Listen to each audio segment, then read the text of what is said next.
Hey everyone, What If Fan here, bringing you another exciting part of What If Transmigrated and taking over Ichigo's body. You can find the fanfic title and the original author's name on my Patreon page. Make sure to check it out and show them some love. If you enjoy the video, don't forget to like, subscribe, and ring that notification bell so you never miss an upload. Also check out my Patreon channel for early releases of all the series, where you can find all the series released one day ahead of YouTube.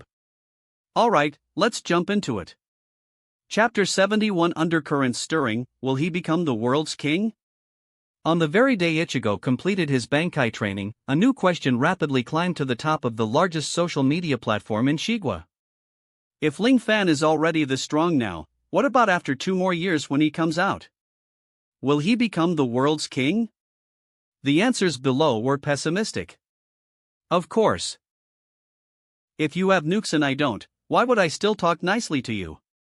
Ladies and gentlemen, we have to admit one thing: the future world balance of power has been disrupted. Those damned politicians always like to suppress and slander Dongwa. And all of that will be settled when Ichigo comes out. It's over. Freedom is finished. Democracy is finished too. Perhaps we need to start reconsidering our international relations with Dongwa from now on. A new problem was placed before all Shiga people. Without a doubt, Ichigo was the future. And they had no future.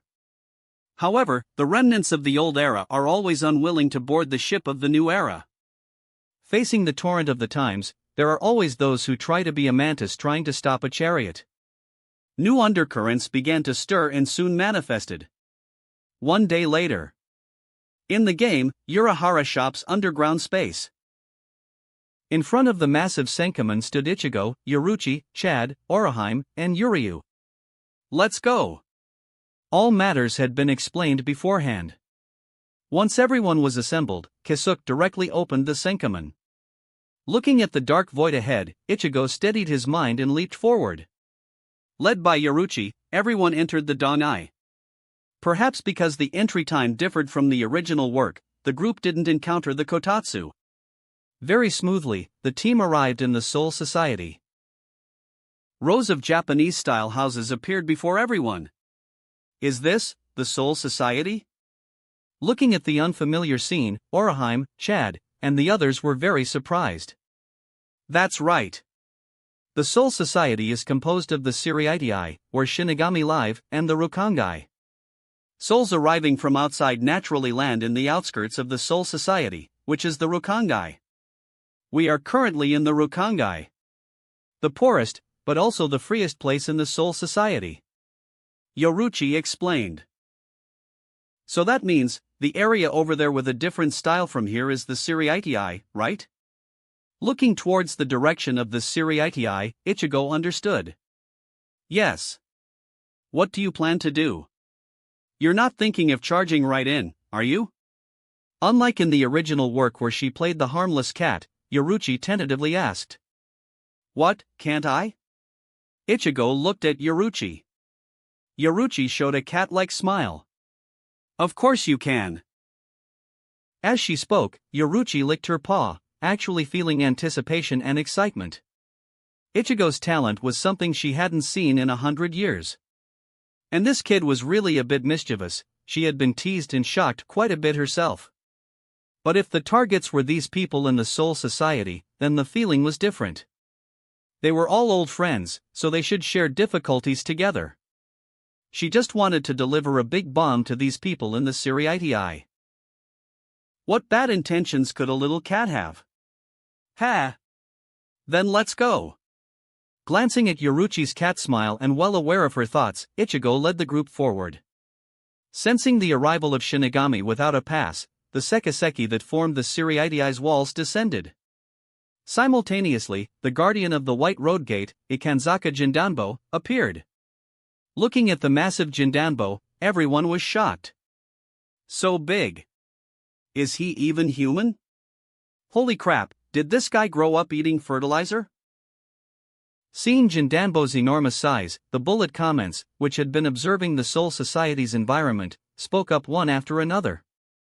At this time, Yoruchi, acting as commentator, also began explaining. His name is Jindanbo. He is one of the selected heroes of the Soul Society, the guardian of the White Road Gate, one of the 4 great gates guarding the entrance to the Siriatii. It is said that in the 300 years he has been guardian, no one has ever successfully passed through the White Road Gate he guards. 300 years, and no one. Hearing Yaruchi's words, Oraheim and the others grew worried.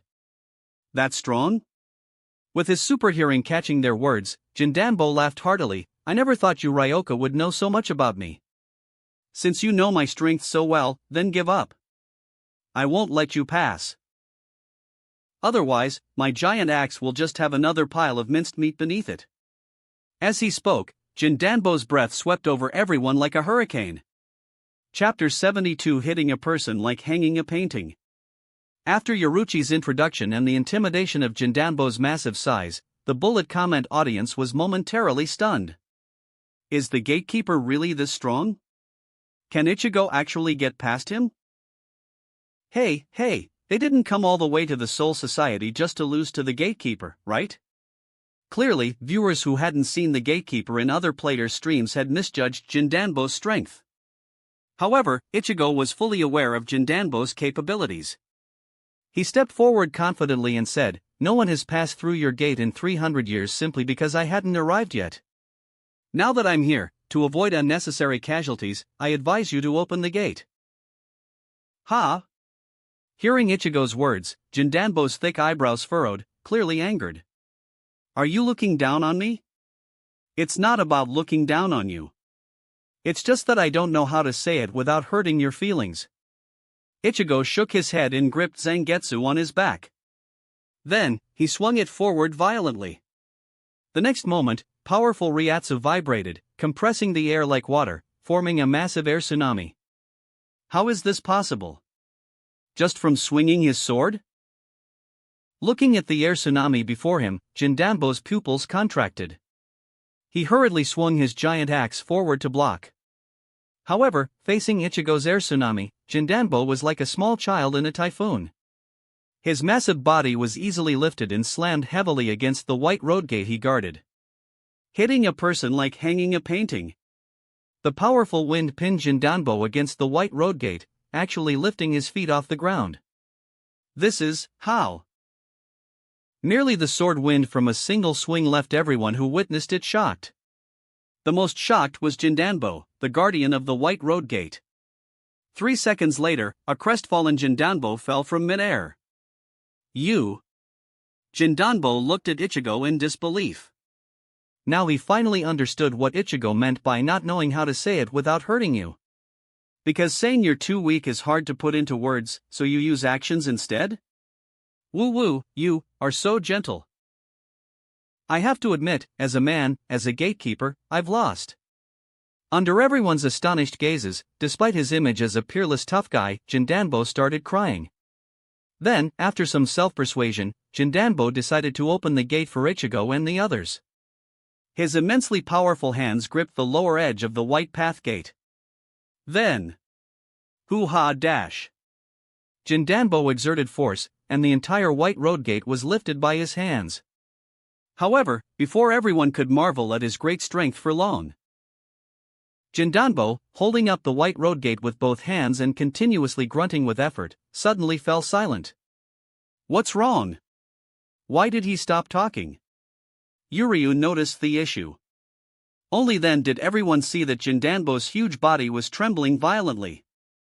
Because, ahead of him, a man as foxy as a snake had appeared. 3RD Division's captain, Ikemaro Jin. Jindanbo uttered his name in a tone of fear. Ikemaro Jin, also a captain of the Gotei 13 like the previous Byakuya, had arrived. The moment they saw him, everyone felt as if wrapped by a venomous snake, a sinister chill spontaneously arising. Seeing this, Ichigo intended to step forward. But the next moment, a sudden change occurred here as well. 100 million, 200 million, 300 million. From the moment they saw Jin, the game coins betting on Ichigo's death began to explode. What's going on? What happened? Who's betting against Ichigo? That's not right, we didn't bet. The audience who discovered this were both shocked and furious. But the game coins betting on Ichigo's death continued to increase relentlessly. In just an instant, the coins betting on Ichigo's death reached a massive 10 billion. Then in the next instant, it reached 23 billion. T/N, the raw is written as 230 billion, but such thing was impossible since the population is stated to be less than 10 billion and one person only has 10 coins a day. This meant that over 1/3 of the global population was currently betting on Ichigo's death. At this point, the bullet comments finally understood what was happening. Brothers, it's the Shigwa people. The Shigwa people are afraid of Ichigo, so they conspired to spend money betting against him when he encounters a powerful captain. Damn it! These people have been secretly organizing since last night. They were even bragging about their execution power in posts just now. Chapter 73 Ikimara Jin, Shigwa's Conspiracy, Game Coins Bet Again. I really can't stand those Shigwa people. If they had this kind of control during the pandemic, why would we have been under restrictions all the time? I'm disgusted, brothers. We must retaliate this time. Right. The Shigwa people want Ichigo dead. We can't just sit back and do nothing. Let's go, brothers. Let's bet against Landi. After discussing in Ichigo's livestream, the Dongwa people immediately launched a countermeasure against Landa, betting tens of billions of game coins as well. However, Ichigo inside was unaware of the external changes. He only knew that his game coin reserves were about to increase again. Originally, he had planned to have others bet on him this time, because facing Jin was still a battle where he absolutely wouldn't die, just like against Byakuya. But thinking that he had just used this method last time, using it again might expose himself, so Ichigo didn't say anything. Unexpectedly, even though he didn't say anything, people outside still bet on him. Who is it? So understanding? Ichigo pondered. However, the people present were completely unaware of the change on Ichigo's side. Jindanbo was still trembling. And Jin had walked up to everyone. Smiling at Jindanbo holding up the gate, Jin said faintly. Ah, this won't do. You, a gatekeeper, how can you open the gate for Ryoka? As he spoke, since he had reached Bankai, which allowed release without an incantation, Jin's Zanpakuto, Shinso was suddenly fired at Jindanbo. A brilliant silver light shot towards Jindanbo's arm. Or rather, it was supposed to shoot towards Jindanbo's arm. Because the moment Jin moved, Ichigo, sensing the Ryatsu fluctuation, also moved.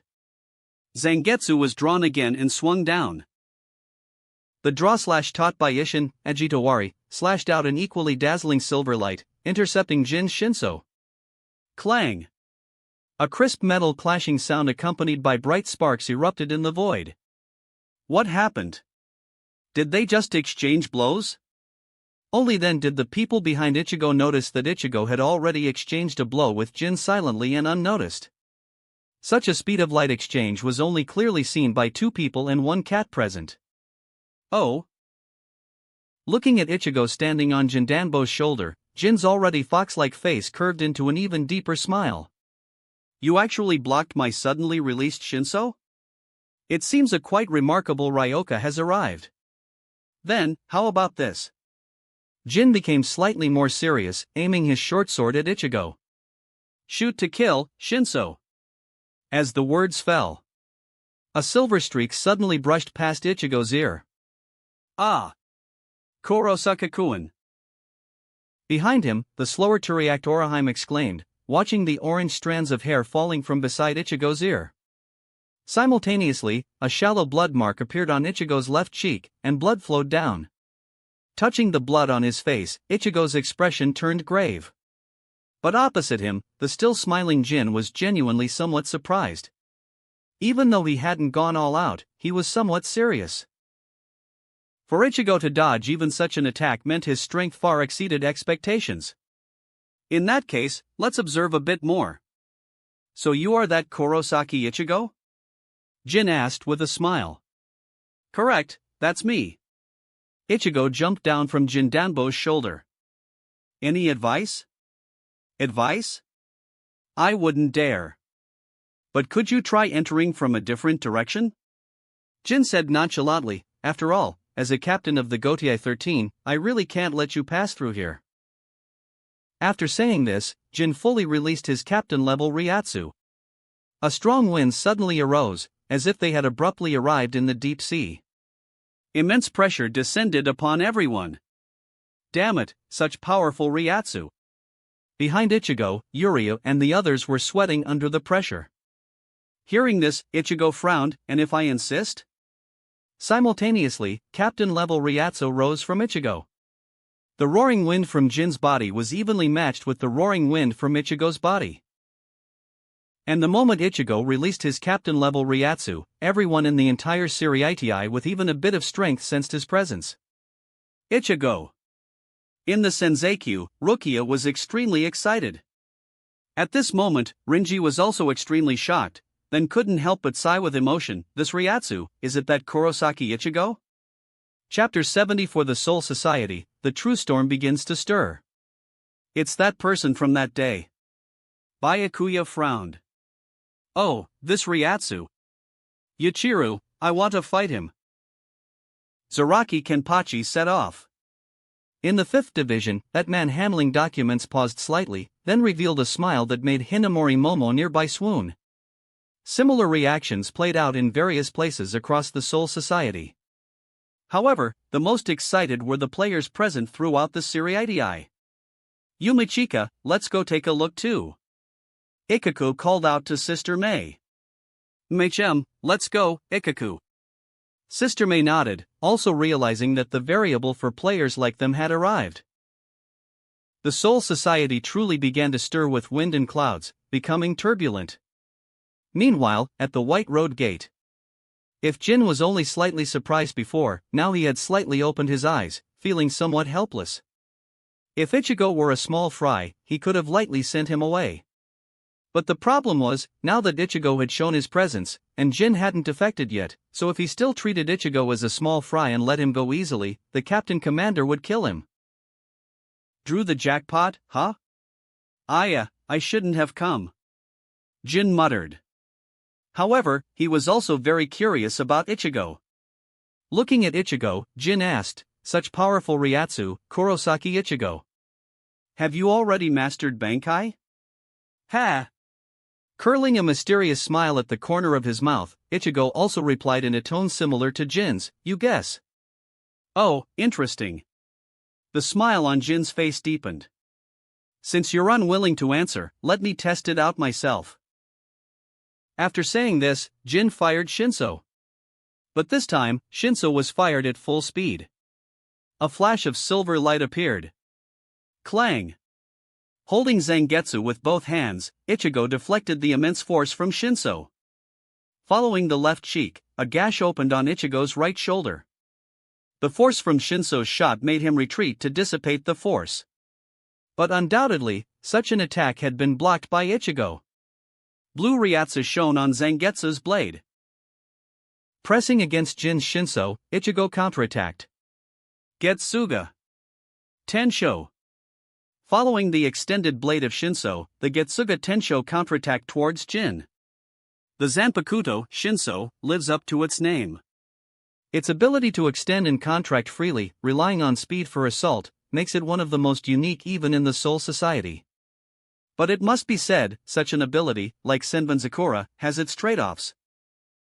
Senbonzakura turns the blade into tiny blades, leaving the wielder without a sword to protect themselves. Shinso is a sword that extends out and needs to be retracted to attack again. Before retracting, the overly long Shinso can actually hinder Jin's movements. Therefore, Ichigo's instant defensive counterattack, reacting by sending Getsuga Tensho back along Shinso's blade, was as absurd as in a game, where you see the opponent's skill trajectory and immediately send a skill back along the same path. Ordinary people simply couldn't do it. The effect of this counterattack directly struck Shinso's vital point. But just as Byakuya knew to use Utsasimi to compensate for his own shortcomings, Jin certainly wouldn't leave such a special weakness. Looking at the Getsuga Tensho rushing along Shinso, Jin extended his left hand and lightly tapped Shinso. From the point where Jin's finger touched, a special Ryatsu vibration arrived, directly intercepting and detonating Ichigo's Getsuga Tensho midway. Instantly, blue light exploded, obscuring Ichigo's vision. Not good.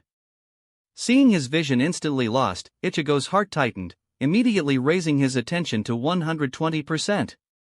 Sure enough, the next moment, another ultra-fast thrust came from within the exploding blue light. Clang!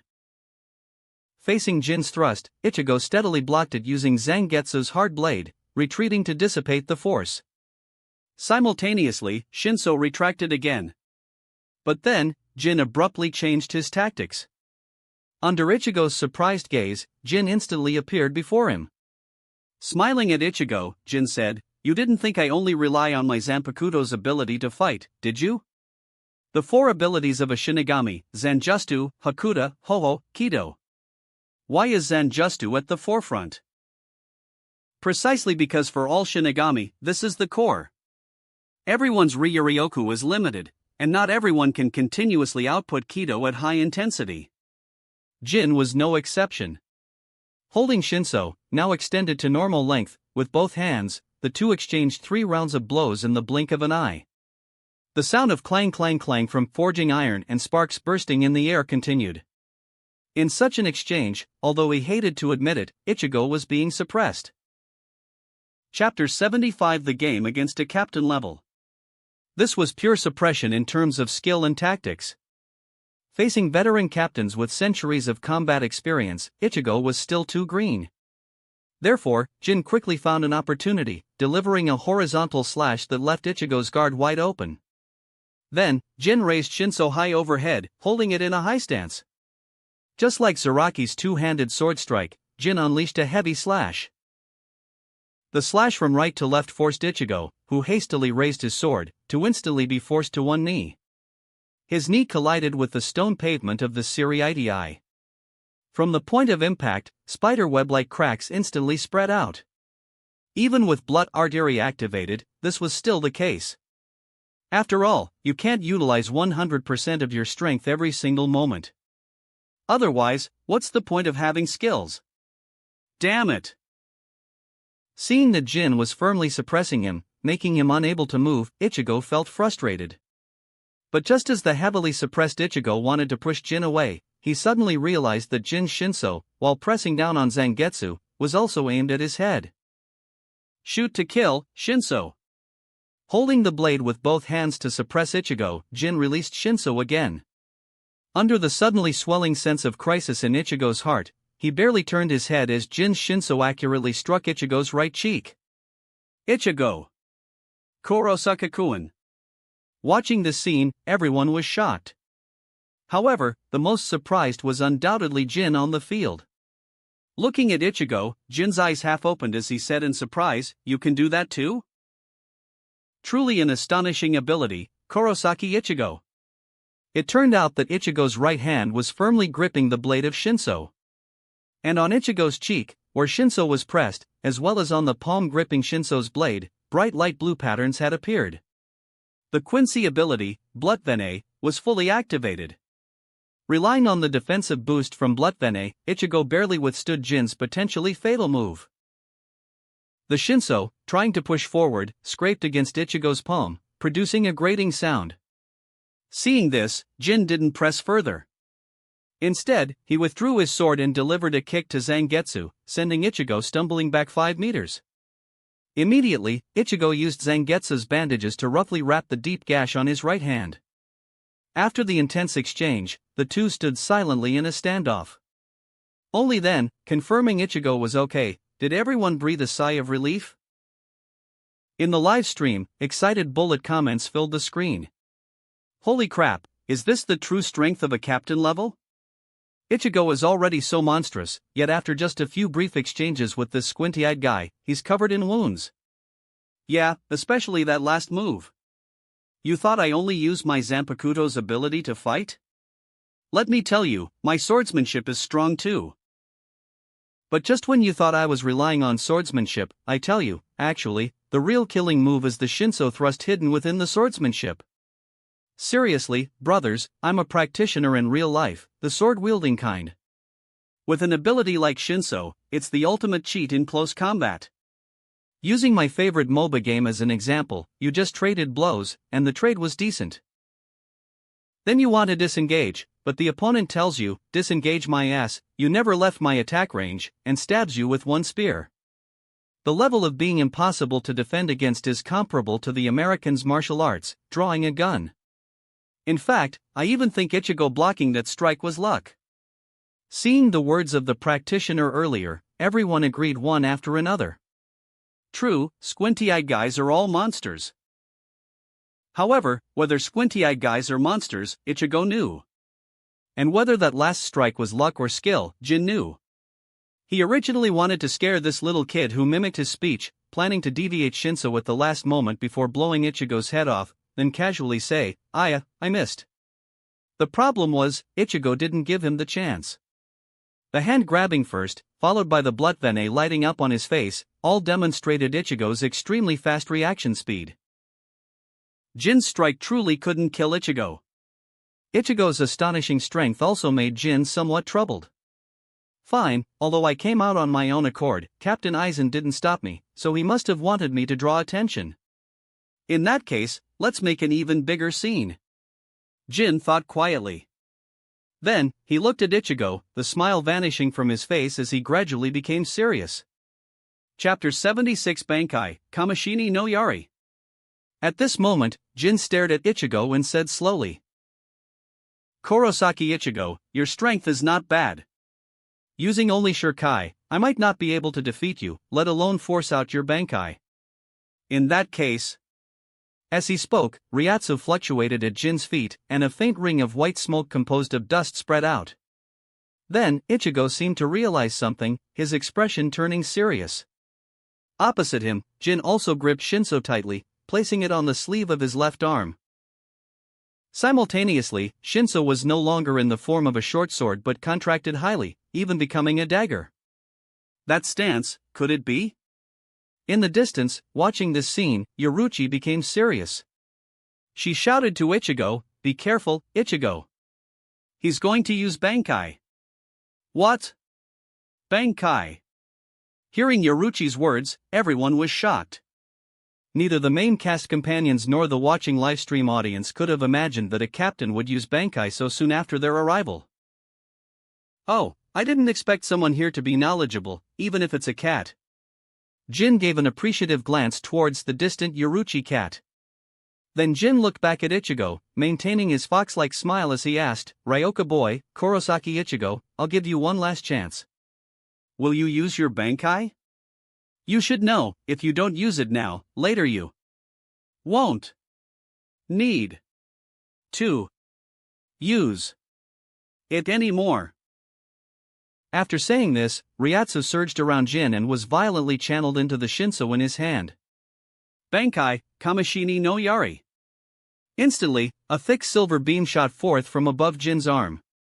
Before everyone's brains could even process the image their eyes had just received, the Kamishini no Yari, breaking the sound barrier in 1 second, struck Ichigo's Zangetsu with absolute high speed and immense force.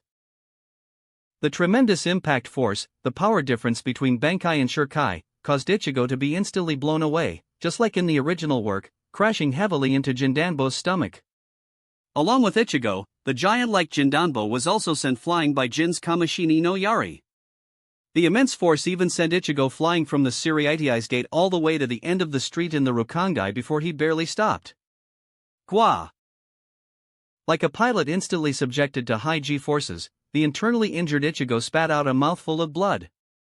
He activated again blood vein to strengthen his body, only then feeling the internal injuries slightly relieved. He gravely looked towards the white road gate ahead, where Jin, bending over in the final gap, waved goodbye to him. So this is Kamishini no Yari? What immense power! Hard to believe. This Ikamaru Jin only showed his true strength to Aizen. Right now, he's still in the stage of holding back against everyone. So strong.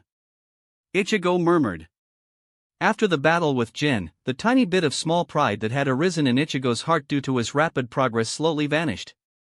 Not long after, Ichigo's companions from the gate quickly ran over. Ichigo, are you okay? Oraheim looked at Ichigo with concern. Ichigo shook his head, I'm fine. Just some minor external injuries and some internal organ vibration. Please check on Jindanbo first. Ichigo looked towards Jindanbo, who hadn't spoken or moved since being sent flying. Clearly, even Ichigo with his strength was injured. Jindanbo, who absorbed the impact force for Ichigo and truly took most of Kamishini no Yari's power, had already unconscious. Ah, I'll go right away. Only then did Orihime notice Jindanbo's condition. She ran over with small, quick steps. Soten Kishun. I reject. Uttering the incantation, Ayam and Shuno flew out from Inoue's hairpins and began treating Jindanbo. Nearby, Ichigo sat down cross-legged to rest temporarily. Simultaneously, the Yoruchi cat walked over and jumped onto Ichigo's lap. Hey, how do you feel? Very strong. Facing Yoruchi's question, Ichigo gave his direct feeling. Yoruchi gave a cat-like smile. What if I told you there are no weak captains in the Soul Society, and Ikemara Jin's strength can only be ranked medium to low among captains? How about it? Do you feel instant despair about the mission to save Rukia? Ichigo gave Yoruchi a speechless look. Was it just because I spread your legs to check your gender? Do you have to scare me like this? Chapter 77 Shiba Clan. I'm fine with anything, I can fight them all. Ichigo said confidently. Ikemara Jin only fired one shot of his Bankai, but haven't I also not revealed any of my own trump cards? The problem is, after one failed frontal assault, the enemy will definitely increase their vigilance. How do we get into the Siri-Iti now? I think you and Urahara Kasuke must have prepared a backup plan, right? Let's go, we don't have much time. Saying this, Ichigo looked at Yoruchi. Ah, kids these days are really not cute. I don't know what's so attractive about that flat-chested, no-hip little runt. Yoruchi, who failed to tease Ichigo, grumbled as she jumped away. Hearing Yoruchi's words, Ichigo chuckled. Calling her flat-chested and no-hipped was pure slander, being petite had its own charm. Besides, while she might not have much in those areas, she had other qualities. And you, a buxom cat girl with the hips, won't transform, so why should I be obsessed with you? After treating Jindanbo, and at Ichigo's urging, the group headed to the Shiba household. Upon seeing that extremely distinctive building, soon, the current head of the Shiba clan appeared before everyone. A super beautiful mature woman wearing a red, off-the-shoulder, bust-supporting top that boldly displayed a snowy white cleavage and a slender waist. Her lower body was clad in a white, side-slit long skirt, yet she sat cross-legged in a bold manner, revealing pristine white jade legs, while holding a long-stemmed pipe. Shiba Kukaku stood before them. And the moment they saw Shiba Kukaku, the barrage in Ichigo's livestream once again erupted into a dense flood. Oh. Such a cool big sister. Chicken, you are too beautiful. The one in front, basketball is an exaggeration, volleyball should be about right. Hee, this volleyball is so big, no, I mean the volleyball is so white. I declare, from today onwards, I have a new wife again. I declare your declaration invalid. Seeing Kukaku's first appearance, the barrage commentators discussed fervently. A true beauty could conquer people at a single glance. Clearly, the current Kukaku was such a beauty, a fully matured beautiful woman. Seeing the cat Yoruchi walking at the front, Kukaku revealed a smile. Yo, Yoruchi, long time no see. What brings you to me today? As she spoke, Kukaku's gaze swept over those behind Yoruchi. Then, Kukaku's words abruptly halted. Staring at Ichigo, who still had Kurosaki Ichigo's face but carried a mature, steady demeanor, making him look several years older, Kukaku's pupils shook.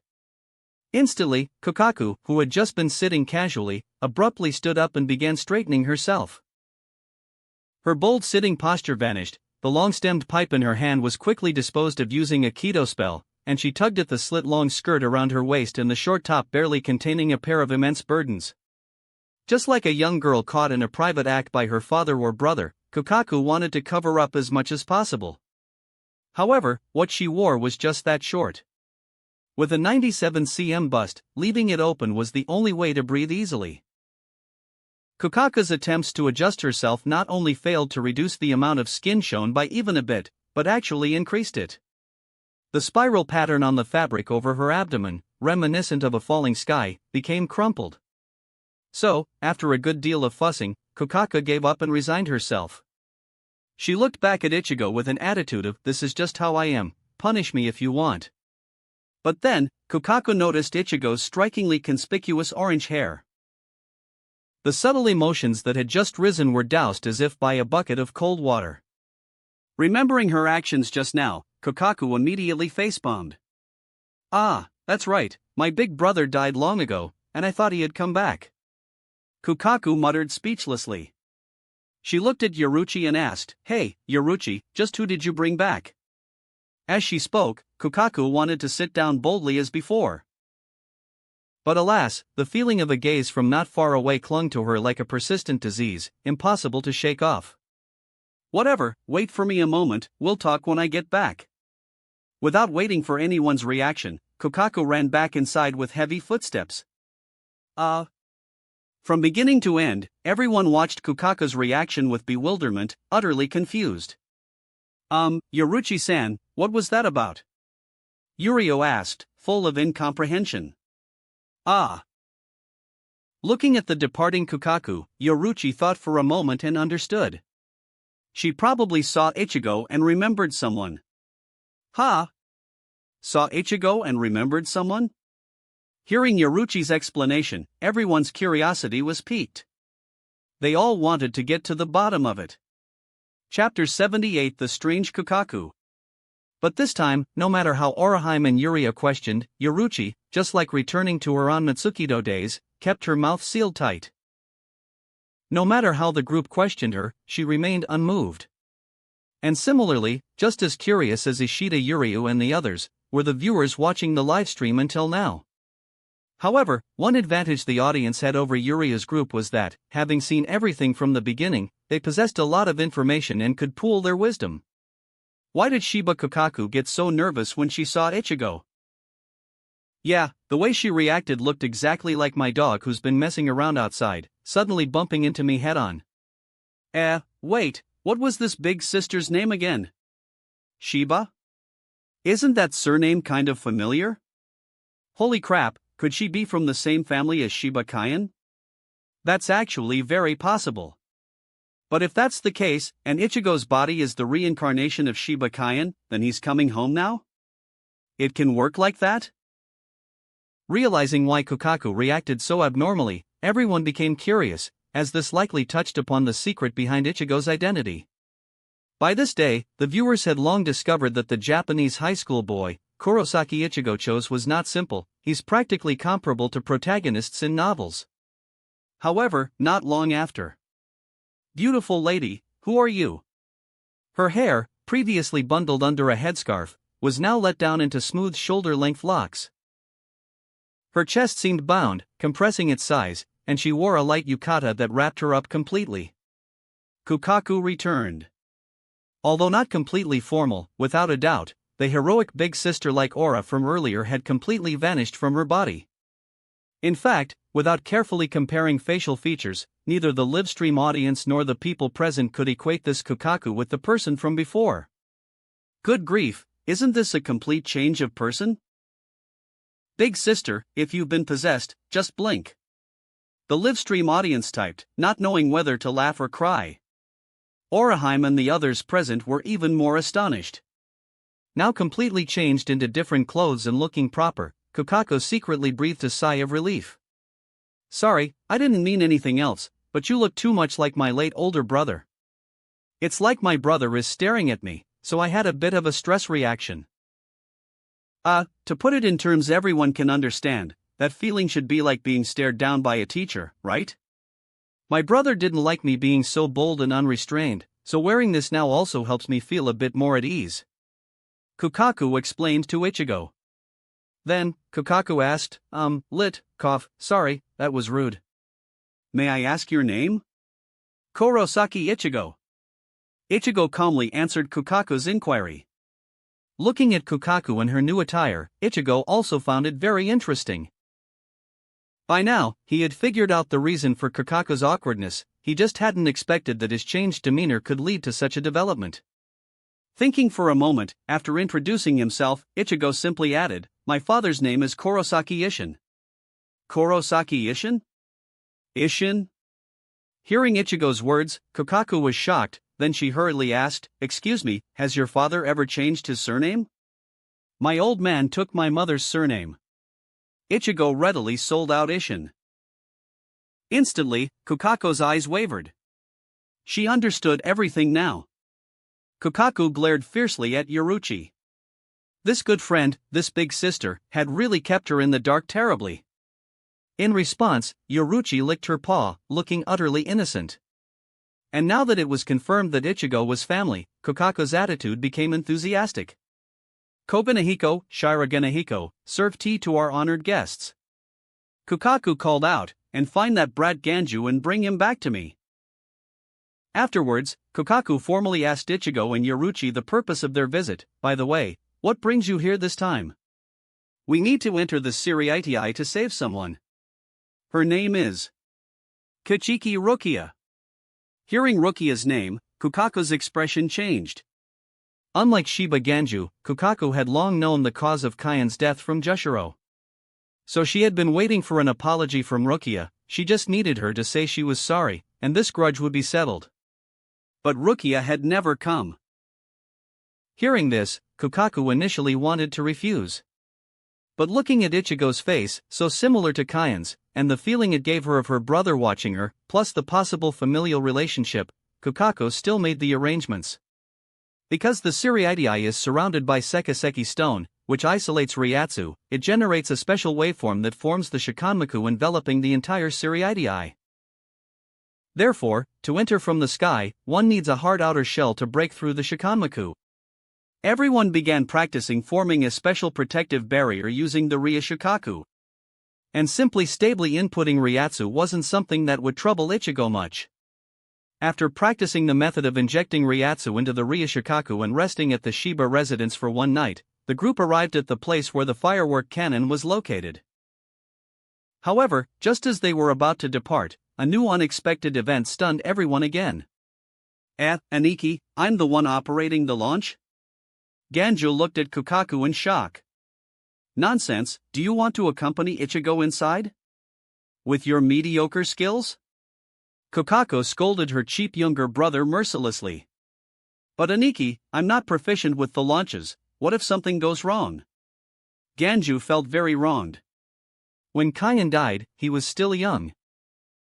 Although he also loved and respected this big brother, his memory and image of him had actually started to blur. He only found Ichigo's appearance slightly familiar, not having the strong sense of déjà vu and favorable impression that Kokaku had. Instead, he felt very displeased with this guy who suddenly monopolized his sister's favor. After all, one moment Kokaku was speaking softly to Ichigo, the next she was yelling at him. Who could stand that? "Shut up!" Kokaku unceremoniously gave Ganju a knock on the head. How can a man of the Shiba clan have so little ambition? Besides, you don't need to do anything much, just fire the cannon. I'll handle the rest. Good grief, if you were more stable, I wouldn't have to kick you out. Kokaku complained. Ganju dared not voice his anger. Forget it, she was his biological sister after all. Fine, I'll do it.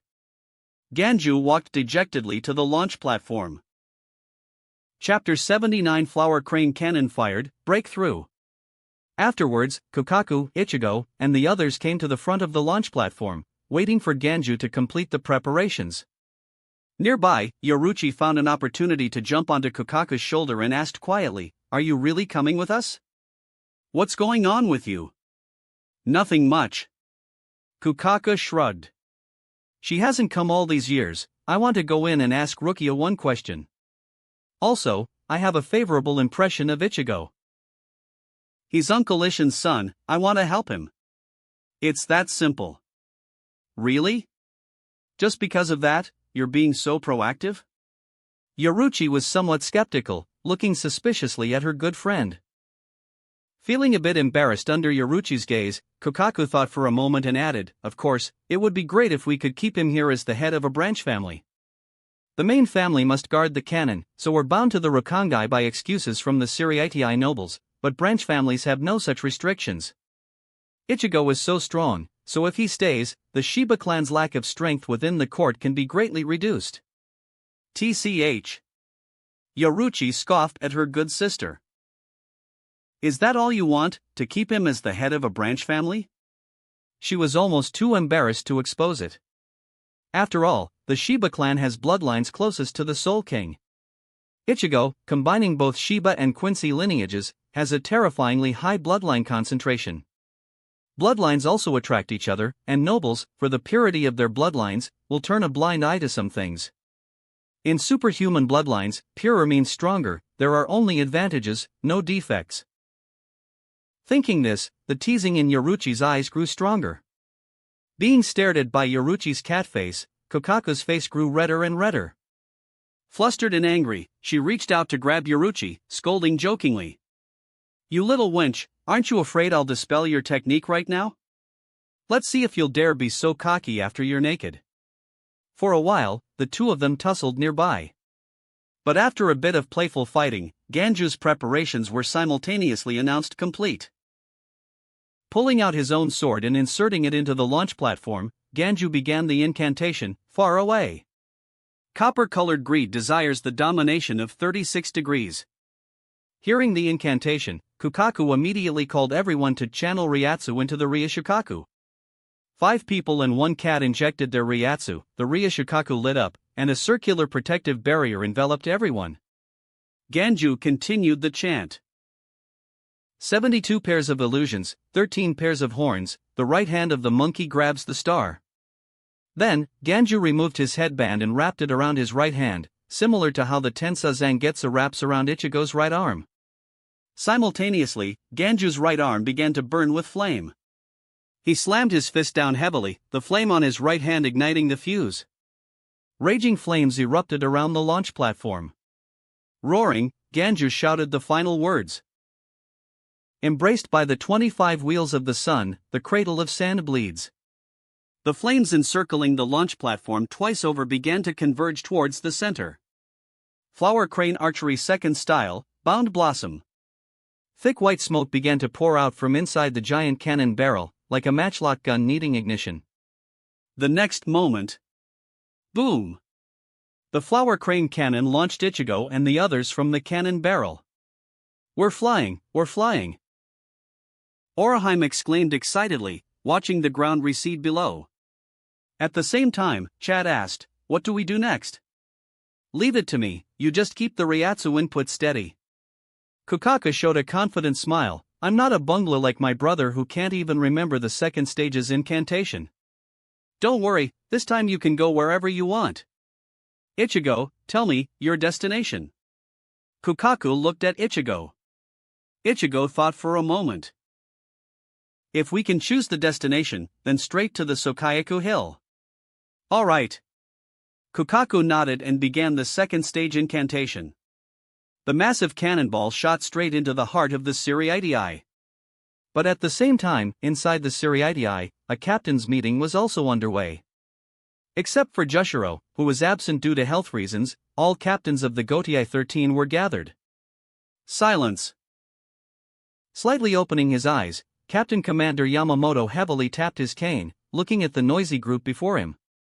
His aged but not dim eyes fell upon Jin in the very center of the group. Now, report and explain regarding the Ryoka you failed to eliminate, and the matter of your Bankai. Tell me, Captain of the 3rd Division, Ikimara Jin, why did you leave your post to seek out the intruder, and why did you release your Bankai yet still fail to eliminate the intruder?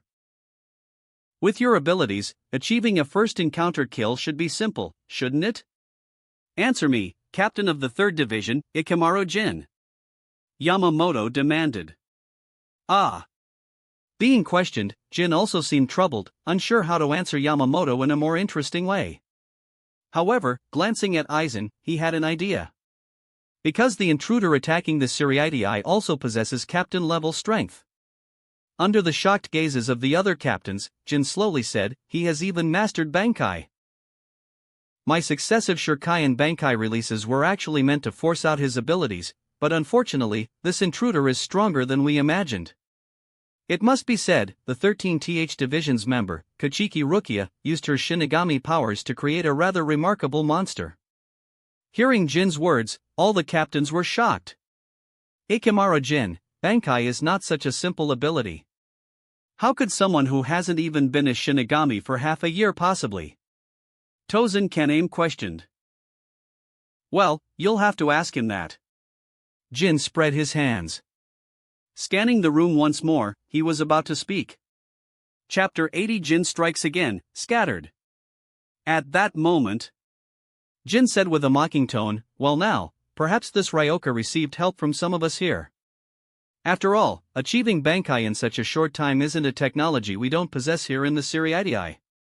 As he spoke, Jin looked towards Kuratsuchi Mayuri nearby. Being singled out by Jin, Mayuri was furious. What do you mean? Are you saying my 12th division deliberately helped the intruder? Who knows? After all, you people in the 12th division would do anything for experimental data. Jin said with a smile. It seemed a new round of bickering among the captains was about to begin. Seeing this, Yamamoto felt somewhat helpless. The proud and fierce commanders under him were strong, but just a bit too individualistic. Fortunately, due to his absolute power, he could still keep this group in check. Picking up Ryujin Jaka and tapping the floor again, Yamamoto shouted, enough! All this noise, what improper behavior!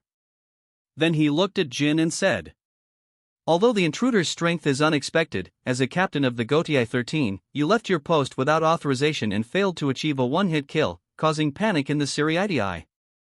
Therefore, no merit, only fault. You are punished too. Clack clack clack clack clack clack. However, before Yamamoto could finish his sentence, a series of crisp wooden clacking sounds spread throughout the entire Seriidii. This was the Seriidii's alarm. And it was the highest level. Such audacity from a mere intruder? Hearing the clacking sounds, Yamamoto was furious. Everyone, follow me.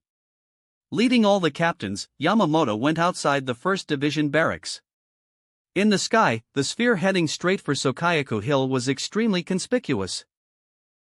To be able to head directly for Sokayaku Hill? Captain Commander Yamamoto was somewhat surprised.